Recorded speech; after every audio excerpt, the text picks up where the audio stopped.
Hi அனைவருக்கும் வணக்கம். Welcome to the Reema and மாமா யூடியூப் சேனல். இன்றைக்கி இது என்ன பதிவு அப்படின்னு பார்த்தீங்கன்னா, மார்கழி மாதம் என்ன செய்ய வேண்டும், என்ன செய்யக்கூடாது, ஒரு லிஸ்ட்டே இருக்குது. ஆனால் அதில் முக்கியமாக ஒரு 4-5 விஷயத்தை மட்டும் நான் சொல்கிறேன். இதெல்லாம் செய்யணும், இதெல்லாம் செய்யக்கூடாதுன்னு.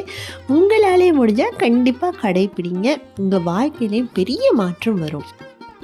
மார்கழி அப்படின்றாலே குளிர்காலம் தான். குளிர்னாலே எல்லாருக்கும் இழுத்து போத்திட்டு தூங்கணும் அப்படின்னு தான் ஆசை இருக்கும்.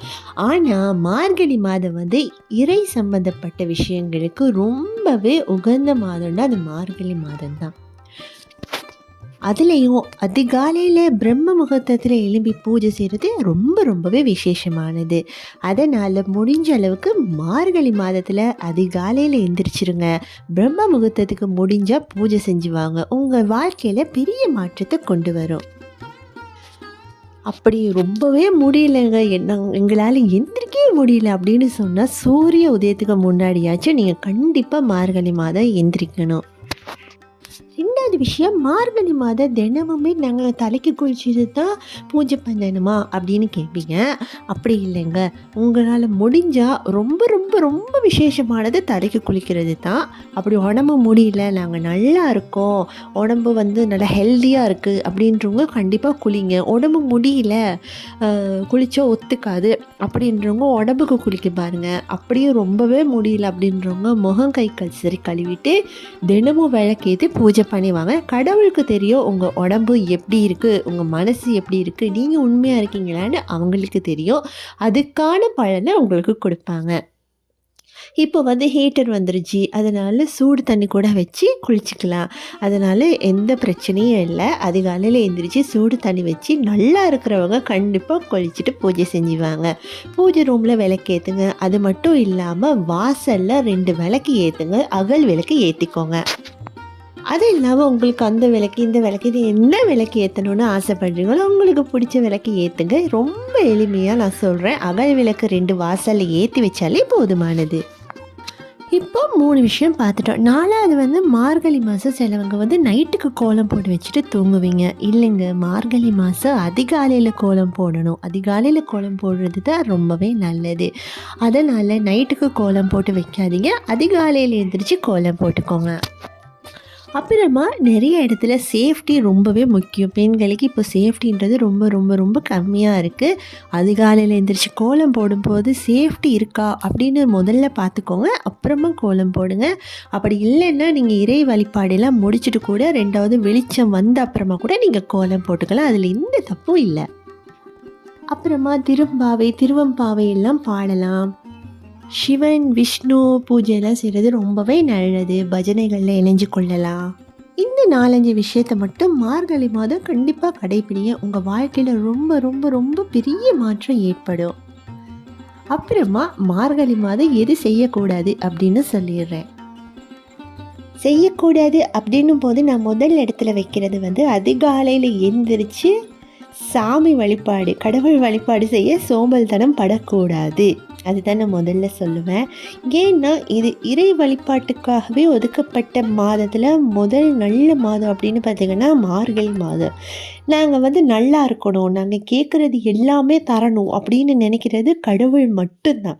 அந்த கடவுளுக்காக நாங்கள் ஒதுக்கி அதிகாலையில் எழுந்திரிச்சு பூஜை செஞ்சு வரது தான் ரொம்பவே விசேஷமானது. அதுவும் மார்கழி மாதம். அந்த மார்கழி மாதத்தில் அடிக்கிற அந்த கொஞ்சம் குளிருக்காக நாங்கள் இழுத்து போத்திட்டு தூங்கி அந்த இறை வழிபாடை செய்ய தவிர்ப்பது நான் தவிர்த்துக்கோங்க. இந்த மார்கழி மாதம் அதை நீங்கள் தவிர்த்துட்டு நீங்கள் பூஜை செய்யுங்க. அதனால் அதிகாலையில் தூங்குறது கூடாது. 2வது விஷயம், மங்களகரமான விஷயம், கல்யாணம், சீமந்தி, இது மாதிரி மங்களகரமான விஷயங்களை செய்யக்கூடாதுன்னு சொல்லுவாங்க. ஏன்னா இறை வழிபாட்டுக்காக ஒதுக்கப்பட்ட நாள்னால இந்த மங்களகரமான விஷயங்கள் எல்லாம் கொஞ்சம் தள்ளி வைக்கணும் அப்படின்ட்டு சொல்லுவாங்க. அதில் ஒன்று சீமந்தம் அப்படின்னு சொல்லும்போது நான் அதையே உங்களுக்கு சொல்லிக்கிறேன். 7 மாதம் 9 மாதத்தில் சீமந்தம் செய்வாங்க. அந்த 7 மாதம் 9 மாதம் இந்த மார்கழி மாதம் வந்துருச்சுன்னு வச்சுக்கோங்களேன், சீமந்தம் தாராளமாக செய்யலாம். அது எந்த வகையிலையும் தப்பு கிடையாது. ஆனால் அப்புறம் புது வீடு போகிறீங்க அப்படின்னு வச்சுக்கோங்களேன். அந்த புது வீடு போகிறது, நீங்கள் புது வீடு போகிறேன்னா ஒரு வாடகை வீட்டுக்கு போய் தான் ஆகணும். வேறு வழியே இல்லை, எங்களுக்கு காலி பண்ண சொல்லிட்டாங்க அப்படின்னா நீங்கள் வாடகை வீட்டுக்கு போய்க்கலாம், தப்பு கிடையாது.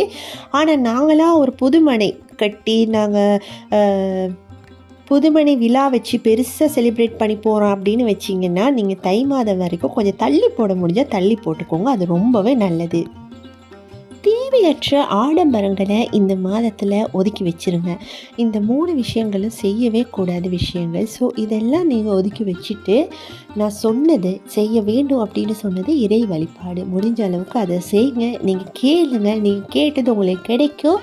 அடுத்த வருஷம் மார்கழிக்குள்ளே நீங்கள் ரொம்ப ஒரு நல்ல பலனை அனுபவிப்பீங்க. அடுத்த வருஷம் மார்கழி நீங்களாகவே எழுந்திரிச்சு இதெல்லாம் செய்யணும் அப்படின்னு உங்களுக்கே தோணும். போன வருஷம் மார்கழி மாதம் ஃபுல்லாகவே நான் பிரம்ம முகூர்த்தம் எழுந்திரிச்சு பிரம்ம முகூர்த்த பூஜை செஞ்சு வந்தேன். அதிகாலையில் 3 மணிக்கெல்லாம் எந்திரிச்சிருவேன். எந்திரிச்சு எல்லா வேலையும் செஞ்சு வந்துட்டு இருந்தேன். நிஜமாகவே எனக்கு ஒரு பெரிய மாற்றம் இருந்தது. அந்த மார்கழி மாதம் அவ்வளோ ஒரு சந்தோஷம், அவ்வளோ ஒரு புத்துணர்ச்சி இருந்தது. அதனாலே நான் எப்போ மறுபடியும் இந்த மார்கழி மாதம் வரும் அப்படின்னு வெயிட் பண்ணிகிட்டே இருந்தேன். எனக்கு மாதங்கள்லேயே ரொம்ப பிடிச்ச மாதம் அப்படின்னு சொன்னீங்கன்னா அது மார்கழி மாதம் தான். அந்த மார்கழி மாதம் இன்னும் ஒரு 2-3 நாளில் எங்களுக்கு வரப்போகுது. நாங்கள் சந்தோஷமாக அந்த மார்கழி மாதத்தை பெரிய அளவில் சாமிக்கு வழிபாடு செஞ்சு சந்தோஷமாக நாங்கள் கொண்டாடலாம். இன்னும் ஏதும் டவுட் இருந்தால் கண்டிப்பாக கமெண்ட்ஸ் பாக்ஸில் கேளுங்க, நான் உங்களுக்கு சொல்லித்தரேன். என்னோடய சேனல் பிடிச்சிருந்தா இது போல் ஆன்மீக தகவல்கள் தேவை அப்படின்னு பார்த்தீங்கன்னா என்னோடய சேனலை சப்ஸ்கிரைப் பண்ணி எப்போவுமே எனக்கு சப்போர்ட் பண்ணுங்கள். நன்றி.